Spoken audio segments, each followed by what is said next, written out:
Have you ever stayed in a relationship long after you knew it was time to leave? That was me.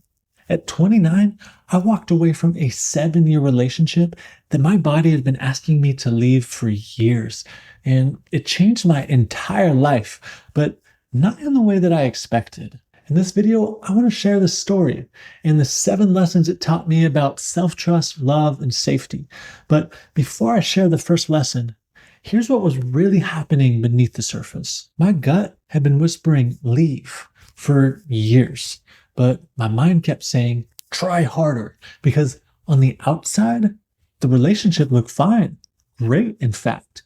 But on the inside, most of our connection was just built on weed and video games, which were actually ways to check out instead of being present.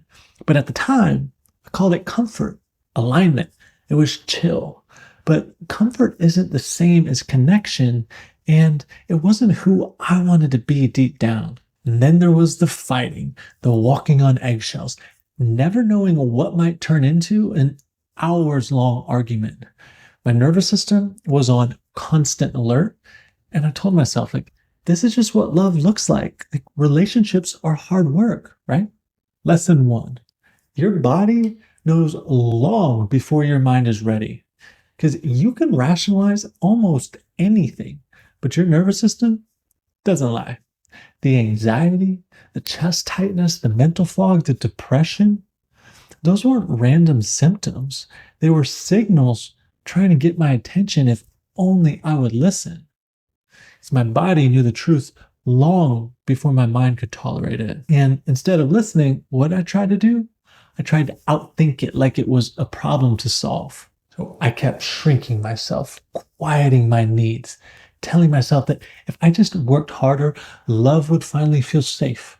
More insight, another book or podcast read, more counseling sessions, more effort, which is how most of us cope when fear doesn't go away. Except lesson 2, you can't heal fear by working harder in love.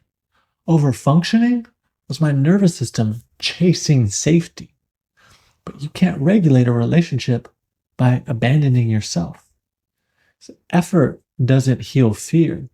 Presence and compassion does. People often ask why I didn't just leave. How could I stay so long if I knew it wasn't right? But the truth is, I grew up terrified of abandonment. My home life, my relationships were a mix of safety and threat. So I learned to suppress my needs and manage others. And when I finally found someone who didn't leave, I clung to it. And even when it hurt, it didn't quite register as wrong. Lesson 3, familiar doesn't mean healthy. My nervous system wasn't drawn to peace. It was drawn to what it recognized, the walking on eggshells, the emotional unpredictability.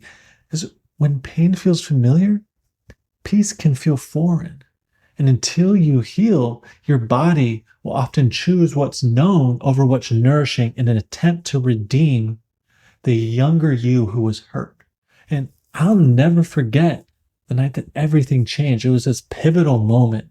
For the first time, I set a real boundary, and I didn't collapse when it was challenged.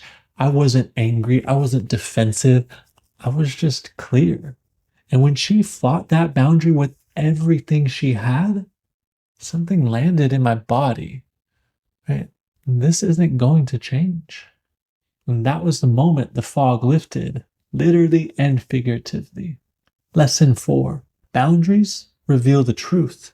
Is the moment that you hold a real boundary, people show you whether they can meet you in healthy response or not. But boundaries aren't punishment. They're clarity. They're limits that protect what's truly important to you. And healthy love will respect those limits, but fear-based love will resist or try to control them. I had no fight left. And for the first time, the confusion was gone. I realized I'd been trying to fix something that didn't feel safe enough to heal. It was finally the moment that the pain of staying the same outweighed the resistance to change. And that clarity, that quiet peace, was louder than the fear. Lesson 5. Healing can't happen where safety doesn't exist. Healing is like a seed. It needs stable soil, consistent light, enough space for roots to grow.